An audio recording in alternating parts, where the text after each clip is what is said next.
palavra de Deus nos diz em 1 de Pedro, capítulo 2, verso 2: como crianças recém-nascidas, desejem o genuíno leite espiritual, para que por ele lhe seja dado crescimento para a salvação. Quando a Bíblia fala a respeito de salvação, fala que nós não só nascemos de novo, mas há uma analogia para aquele que é o neófito, o novo na fé, acabou de nascer de novo. Ele fala da gente como crianças recém-nascidas. E assim como a criança recém-nascida não pode alimento sólido, ela precisa, de leite espiritual para crescer. Aqui ele diz que é crescer para a salvação. Essa mesma analogia é aplicada, ou seja, ao que nós precisamos entender que tão logo falamos da conversão, do novo nascimento, existe uma ideia bíblica clara de um crescimento espiritual, de uma jornada de crescimento e desenvolvimento espiritual.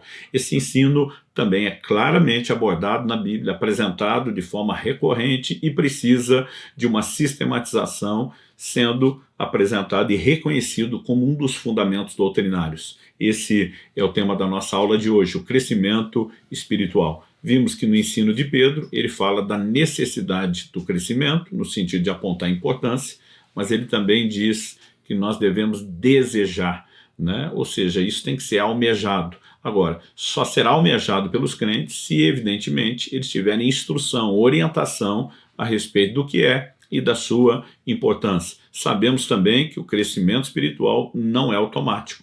Em Hebreus, no capítulo 5 e no verso 12, o escritor fala da parte de Deus, que em razão do tempo decorrido, essa é a abordagem, pois quando já deveriam ser mestres, levando em conta o tempo decorrido, vocês têm novamente necessidade de que alguém lhes ensine quais são os princípios elementares dos oráculos de Deus. Ele diz, passar a ter necessidade de leite e não alimento sólido. O que é o leite, o alimento sólido? A questão de dieta, que daqui a pouco nós vamos abordar, mas ele fala da distinção entre o alimento da criança e do adulto. Então, se fosse automático, só o tempo resolveria tudo, e aqui nós temos gente que depois de muito tempo decorrido não avançou, não cresceu, está estagnado, e as pessoas precisam entender a importância de alcançar a maturidade e qual é a importância e os benefícios também de se alcançar a maturidade. Esse é um assunto que nós vamos trabalhar numa aula na sequência. Então, eu quero começar pelos estágios do crescimento. Em primeiro lugar, o apóstolo Pedro apresenta aqui, nesse versículo 2 de 1 de Pedro 2, os nenês recém-nascidos. São aqueles que nasceram de novo, espiritualmente, e o seu espírito, ele não significa infantil no sentido de não entender comunicação, nada disso, mas no sentido de que ele precisa de alimento, de um alimento específico para que possa crescer e crescer para a salvação. Então, eu quero avançar para um texto do apóstolo Paulo, que está na sua carta aos Efésios, no capítulo 4, e destacar esse ensino lendo a partir do verso 11. Paulo está falando dos dons ministeriais que que Jesus concedeu à igreja. Ele diz assim, ele mesmo concedeu uns para apóstolos, outros para profetas, outros para evangelistas, outros para pastores e mestres. Aí ele diz no 12, com vistas, porque esses dons foram dados, com vistas ao aperfeiçoamento dos santos. Todo santo precisa ser aperfeiçoado. A Bíblia diz, para o desempenho do seu serviço, a realização do ministério, do trabalho, para a edificação do corpo de Cristo, até que todos cheguemos à unidade da fé e do pleno conhecimento do Filho de Deus, ao estado de pessoa madura, à medida da estatura da plenitude de Cristo. Para que não mais sejamos como crianças, arrastados pelas ondas, levados de um lado para o outro por qualquer vento de doutrina, pela artimanha das pessoas, pela astúcia com que induzem ao erro. Mas, seguindo a verdade em amor, cresçamos em tudo. Quero destacar aqui a expressão cresçamos em tudo. O apóstolo diz, cresçamos em tudo naquele que é a cabeça, Cristo, de quem todo o corpo, bem ajustado, consolidado pelo auxílio de todas as juntas, segundo a justa cooperação de cada parte, efetua o seu próprio crescimento para a edificação de si mesmo em amor. Então, o crescimento de indivíduos permite que o corpo também cresça, mas não existe o crescimento e o desenvolvimento da igreja sem que haja esse crescimento e desenvolvimento espiritual por parte dos indivíduos que compõem o corpo. Mas no ensino de Paulo nós temos um paralelo dos estágios de crescimento, assim como veremos também no ensino do apóstolo João. Mas aqui já temos as crianças recém-nascidas, destacadas por Pedro, mas agora o apóstolo Paulo vai falar a respeito de meninos, né, para que não mais sejamos como meninos. Algumas versões dizem, a Nova Almeida Atualizada que eu usei traduziu como crianças, né? O que exatamente ele está dizendo? Essa palavra aqui usada e traduzida como menino fala do infante, fala da criança, fala do menor, né? Alguém que não tem idade suficiente, e no sentido metafórico fala de alguém que é infantil, que é imaturo, que é inexperiente, né? Mas ela não é aplicado da mesma forma como o apóstolo Pedro aplicou a questão do bebê recém-nascido, né? Que está numa condição ainda, vamos dizer assim, de uma dependência muito maior. Então, a palavra que o apóstolo Pedro usa é realmente daquela criança, né, que acabou, ela é recém-nascida. Mas o menino, ele ainda tem um pouquinho mais de maturidade, vamos dizer assim, avançou, né, caminhou um pouquinho mais. Então, ele vai destacar a criança, agora na linguagem de Paulo, menino, mas ele diz até que cheguemos à estatura do varão perfeito, ou seja, homem completo. Aqui ele está falando de alguém que chega a um lugar onde é reconhecidamente adulto, né? Então, criança recém-nascida, o menino e o adulto. Mas no ensino de João, nós vamos ter uma abordagem diferente, né? João vai falar de filhinhos, e aqui nós podemos falar das crianças novas, ele vai falar dos jovens, mas ele vai falar também dos pais. Primeira Epístola de João, capítulo 2, do versículo 12 até o 14, nós temos essa analogia que diz: filhinhos, eu vos escrevo porque os vossos pecados são perdoados por causa do seu nome. Pais, eu vos escrevo porque conheceis aquele que existe desde o princípio. Jovens, eu vos escrevo porque tendes vencido o maligno. Filhinhos, eu vos escrevi porque conheceis o Pai. Pais, eu vos escrevi porque conheceis aquele que existe desde o princípio. Jovens, eu vos escrevi porque sois fortes, a palavra de Deus permanece em vós e tendes vencido o maligno. Né? Então, esse uso por duas vezes do termo filhinhos, jovens e pais, né? Na abordagem do ensino de João, quem são os filhinhos? Tem os pecados perdoados e o conhecimento do Pai. É aquele nível básico. Os jovens já são fortes, já venceram o maligno, né? Avançaram um pouco, têm desenvolvimento, estão tendo experiências de conquista e avanço de terreno, né? Mas os pais são aqueles que conhecem aquele que é desde o princípio, entram num conhecimento muito mais profundo, né, de Deus. Eu acredito que na atualidade nós podemos, né, criar aqui até um termo e dizer que nós temos adolescentes espirituais. Já não são crianças, ainda não são jovens e acabam refletindo desse comportamento. Essa terminologia, essa distinção não existia na antiguidade, né? O adolescente muito imaturo estava na categoria menino ou criança, e aquele um pouquinho mais maduro já entraria na categoria dos jovens.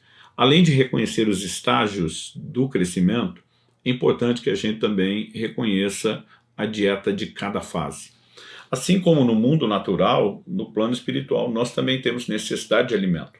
Em Mateus 4,4, Nosso Senhor diz: nem só de pão viverá o homem, mas de toda a palavra que sai da boca de Deus.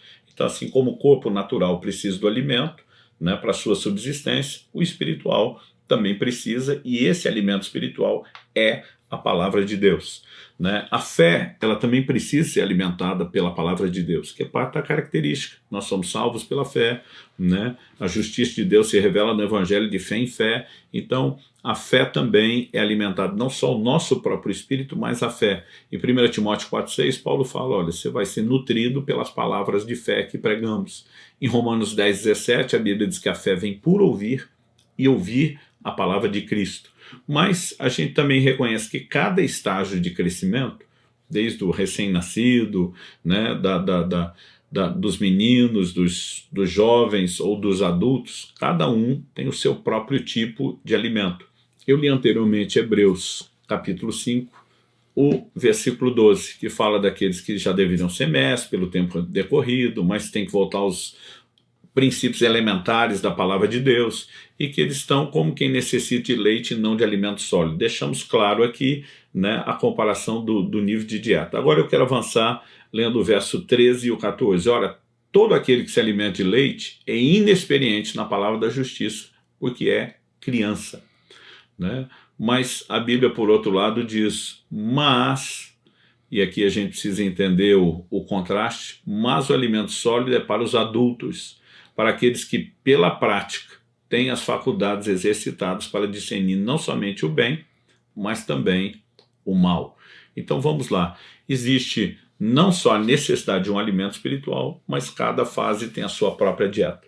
Assim como você não pode dar feijoada para uma criança recém-nascida que está sendo amamentada pela mãe, né, que não tem capacidade de suportar, ou mesmo vamos falar daquela que começou a comer algumas poucas coisas, não adianta você dar um alimento pesado, muito condimentado, o mesmo vale no plano espiritual. Só que a Bíblia fala, né, que a criança ainda é inexperiente, está recebendo um nível de dieta básico, mas o alimento sólido é para os adultos.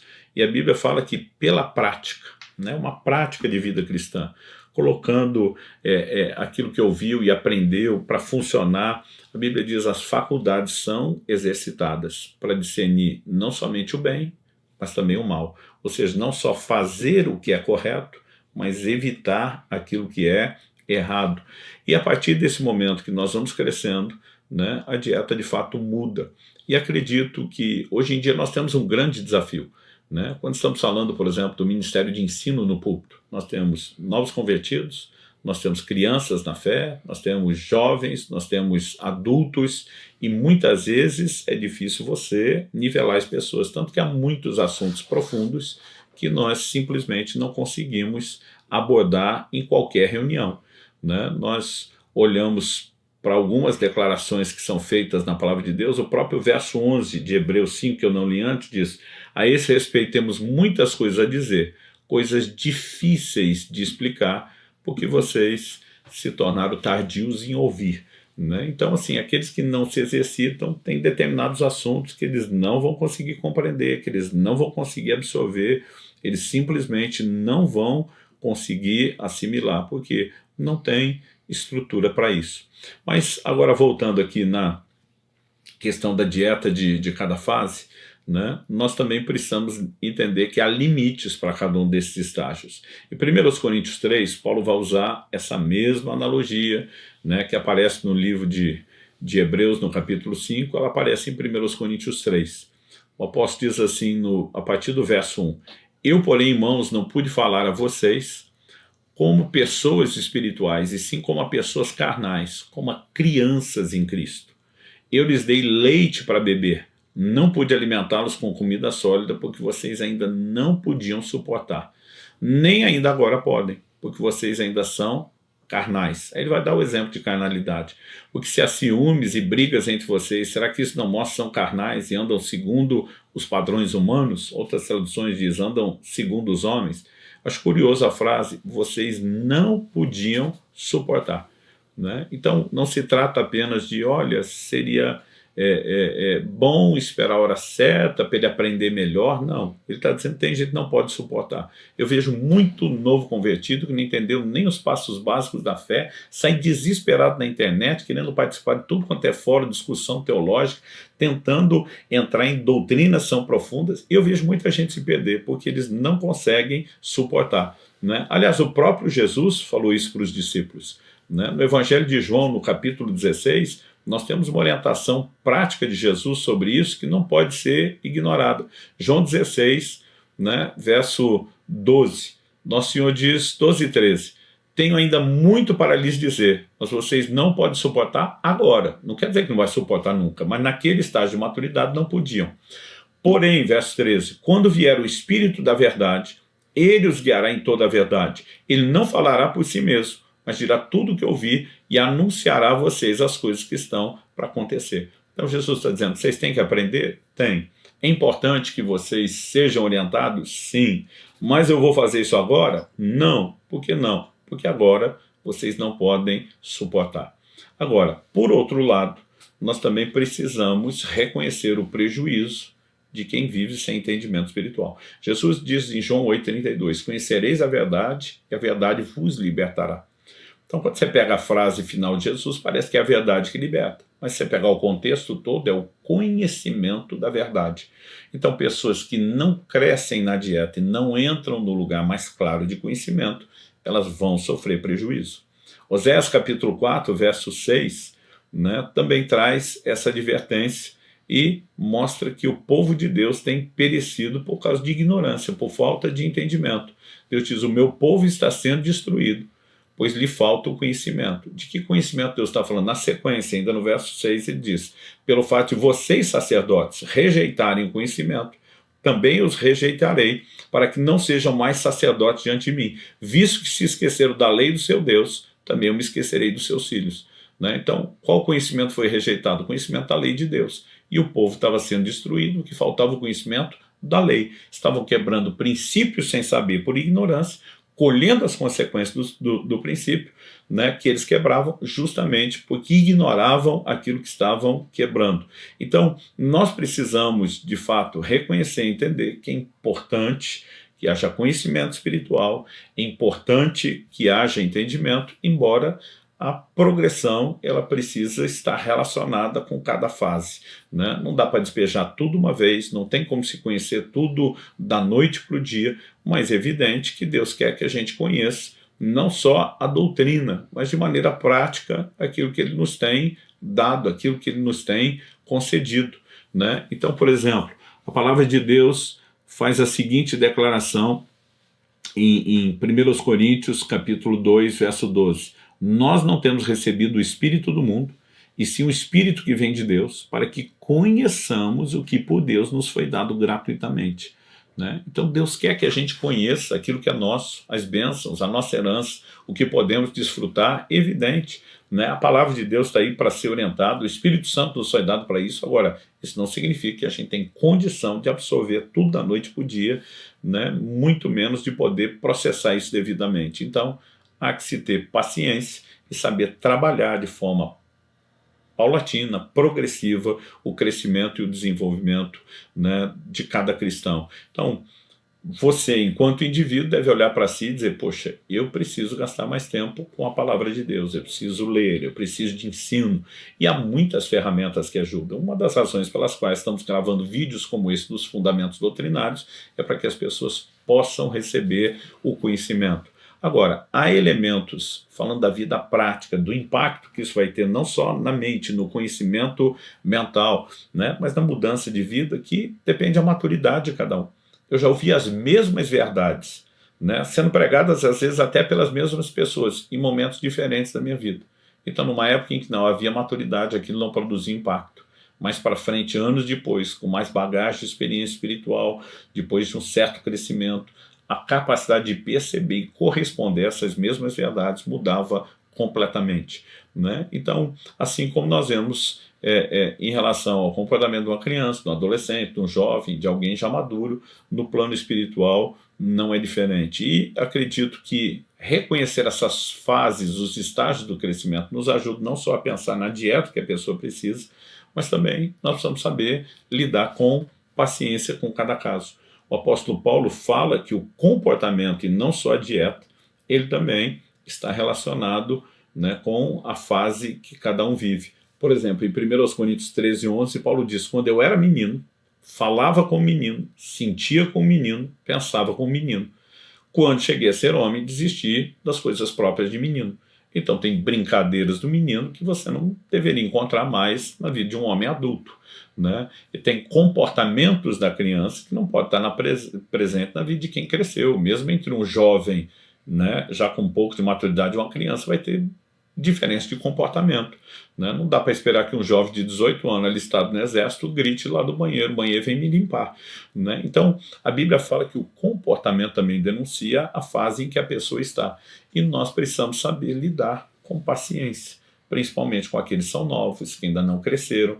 Né? Não significa simplesmente: tá bom, faz o que você quer, mas a gente tem que saber lidar com o amor, com a paciência de orientar. Então, por exemplo, quando criei meus filhos, eles, quando criança, a gente tinha que repetir muitas vezes as mesmas coisas. Parece que não entrava na cabeça, parece que eles esqueciam, né? Eu me lembro de uma ocasião em que eu chamei meu filho e falei, olha, eu falei uma vez, você não respeitou, não me obedeceu, eu chamei você na segunda, te dei a chance, falei que você, né, seria disciplinado se você não fizesse, e agora, deliberadamente, na terceira vez você continua fazendo, então eu vou te disciplinar. Ele falou, pai, me perdoa, o senhor está certo, eu estou errado, o senhor tem todo o direito de me disciplinar. Mas eu lembro que ele falou um negócio que me quebrou. Ele falou assim, eu só quero que o senhor saiba que não é que eu queria te desobedecer. Eu esqueci, eu estava empolgado na brincadeira. Né? Então, assim, a capacidade de assimilação de uma criança, né, e dependendo do ambiente, como aquele de distração, é diferente de um adulto. Agora, eu não posso imaginar que meus filhos hoje já crescidos, casados, que eu tenho que falar com eles a mesma quantidade de vezes que eu falava quando era criança. Né? Então isso seria errado. Quando nós levamos para o plano espiritual, né, não é diferente. Você percebe que crentes que já amadureceram, eles não precisam ouvir tantas vezes as mesmas coisas. Mas para aqueles que estão no início da caminhada, às vezes nós estamos tendo que repetir e repetir. E aliás, o apóstolo Paulo fala isso escrevendo aos Filipenses. Eu não me canso de repetir as mesmas coisas. Né? Então, na verdade, o não me canso, eu acho que ele não está nem falando do sentimento, ele está falando da perseverança, porque todo pai cansa, mas a gente não vai parar porque cansou.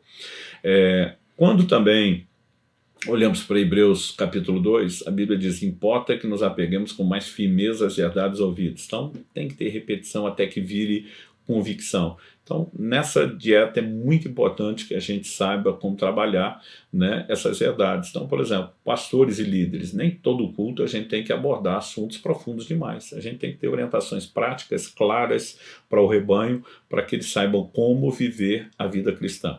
Agora, o que nós precisamos para o crescimento espiritual? Né? A gente viu que o tempo tem a sua importância e a gente pode dizer que não tem crescimento sem tempo. Não vai acontecer.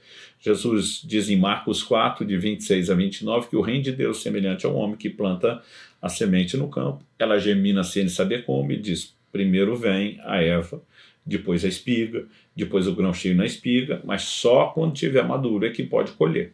Né? Então há processos e esses processos levam tempo. Por outro lado, nós também vimos que só o tempo não garante. Então tem que ter mais coisas. Então, nesse crescimento espiritual, nós destacamos a importância da dieta e sempre falando da palavra de Deus, do ensino, da pregação, e é importantíssimo que a palavra seja comunicada e pregada. Mas algo que nós também precisamos entender é o que eu quero chamar aqui de exercício espiritual. Né? Interessante que a Bíblia fala a respeito de exercício envolvendo o corpo. Em 1 Timóteo 4,8, por exemplo, Paulo diz, o exercício corporal tem pouco proveito, mas a piedade para tudo é proveitosa, porque tem a promessa da vida que agora é e da que há de ser. Quando ele está falando do exercício corporal, ao que eu e você precisamos entender isso é que não há desenvolvimento sem exercício. Então, por exemplo, uma musculatura que não se exercita, ela atrofia.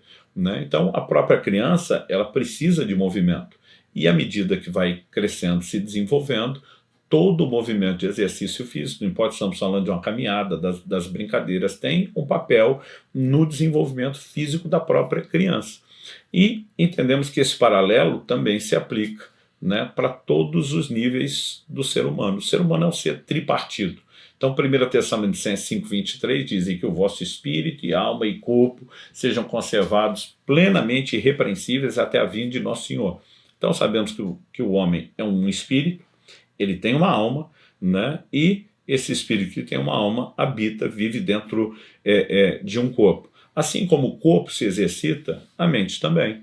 A gente leu anteriormente, Hebreus capítulo 5, verso 14, né? Que fala justamente a respeito de uma mente, né? De um poder de compreensão que é exercitado. E diz, aqueles que pela prática têm as suas faculdades exercitadas para discernir não somente o bem, mas também o mal. Né? O que significa essa expressão faculdades? Né? A palavra traduzida do original grego, de acordo com os léxicos, fala faculdade na mente para perceber, entender e julgar. Né? Então, quando falamos dessa faculdade exercitada, existe, obviamente, um exercício da mente. Então, pessoas que leem mais, elas assimilam mais conhecimento, pessoas que exercitam a sua mente em diversos tipos de atividade, têm um poder de memorização maior. É lógico que a mente precisa de exercício, assim como o corpo precisa no crescimento. Então, não vai ter educação sem ter informação, sem ter essas repetições que nós falamos, mas nós precisamos entender que, acima de tudo, esse crescimento que nós estamos falando, ele é espiritual. E por isso Paulo usa a expressão em 1 Timóteo 4:7, exercita-te pessoalmente na piedade. Depois ele vai dizer, o exercício físico tem pouco proveito, só afeta a vida terrena.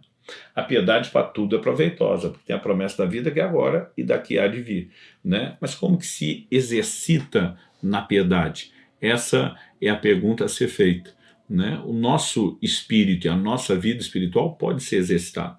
Então, quando nós passamos a andar na palavra, praticar aquelas verdades que aprendemos, nós estamos nos exercitando nelas, né? Quando cumprimos os mandamentos, quando exercitamos as práticas, as disciplinas espirituais. Então, a pessoa que está lendo a Bíblia está alimentando o seu espírito. Mas algo que nós precisamos entender é que há uma oração específica que ela é um exercício para o espírito. Em 1 Coríntios 14:14, a Bíblia diz que o que fala em línguas em espírito ora, né? Então, existe um tipo de oração que ele é um exercício. E acredito que as pessoas falham não usando mais esse tipo de oração. Elas muitas vezes não têm a percepção do seu espírito. Tem muita gente que fala, pastor, o senhor ensina lá que Romanos 8:16, o Espírito Santo testifica com o nosso espírito, Provérbios 27, que o espírito do homem é a lâmpada do Senhor, é o lugar onde Deus dirige. Mas tem hora que eu não consigo saber, né, na prática, o que é o meu espírito, o que é a minha mente pensando, minha alma sentindo, né? Então, a própria exposição à palavra de Deus nos diz lá em Hebreus 4:12, a palavra é como uma espada afiada de 2 gumes, penetra a ponto de dividir espírito e alma. Algumas coisas nos ajudam. O exercício do espírito, não só recebendo a palavra que nos alimenta, que é espírito e vida, como disse Jesus, mas da própria oração em espírito também é um exercício que nos ajuda a entrar num lugar de sensibilidade espiritual, né, de resposta para com Deus. Muitas dessas disciplinas, quando estamos adorando, né, o jejum, ele está ali matando a carne, mas combinado com a oração, ele vai gerando percepção espiritual. Então há algumas práticas que são, de fato, elas podem ser consideradas exercício. E todo cristão precisa entender, né, que ele tem os estágios do crescimento, cada fase tem sua dieta, mas que também há necessidade de exercício. Então, crentes, por exemplo, que partilham o evangelho, né, que compartilham a sua fé, que estão sempre pregando para outros, eles vão viver um ambiente de crescimento no exercício do testemunho que as pessoas que não fazem não terão. Né? Impressionante como quando a gente reparte o que tem, nós vamos ser, né, abençoados e aquilo que temos se multiplica. Né? Então, é evidente que todo aquele que está ali para servir as pessoas, trabalhando em prol dos outros, ele está se exercitando em outras áreas. Quando estamos exercitando o próprio domínio próprio, essa prática contínua, né, é o que quanto mais nos exercitamos, mais forte ficamos. Enfim, há inúmeros exemplos que podem ser dados, mas o exercício também tem o seu papel no crescimento espiritual. E eu termino dizendo, investir no crescimento espiritual não é uma opção, né? É uma necessidade que cada um de nós tem. E nós precisamos, de fato, crescer até essa medida completa. Qual a medida completa? A Bíblia apresenta como a estatura do varão perfeito, que é Cristo. Qual a essência do cristianismo? É reproduzir a imagem de Jesus. Então a Bíblia diz, quem diz estar nele deve andar como ele andou. A Bíblia, isso em 1 João 2,6, 1 de Pedro 2,21, a Bíblia diz que ele nos deixou exemplo para que a gente siga as suas pegadas. 1 Coríntios 11,1, Paulo diz, sejam meus imitadores como eu imito a Cristo, porque ele é a referência, o padrão de caráter e comportamento. Filipenses 2,5 diz, tende em vós o mesmo sentimento que houve também em Cristo Jesus. 2 Coríntios 3,18 diz que o Espírito nos transforma na imagem de Jesus. Aliás, Paulo diz assim, meus filhinhos, por quem de novo sinto dores de parto, até que Cristo seja formado em vós. O crescimento espiritual não é meramente ter conhecimento e experiência, mas é a formação da imagem de Jesus em nós. Então, a Bíblia fala da maturidade, a plena maturidade, como eu e você alcançando a medida do varão perfeito, aquele que é o adulto espiritual pleno, nosso Senhor Jesus Cristo. É o meu e o seu modelo de crescimento, ele é o meu e o seu alvo, precisamos almejar nos tornar semelhantes a Ele e dessa forma viver a essência do Evangelho pleno e completo. Então, repito, crescimento espiritual não é uma opção, é um alvo, deveria ser abraçado como uma obrigação, não no sentido de um peso, mas algo que não pode ser negociado, e eu e você precisamos de fato desejá-lo. Para que possamos desejá-lo, temos que entender. Espero que essa orientação seja útil, seja prática, não apenas para você que já está crescendo, mas para que você também derrame na vida de outros que precisam do crescimento.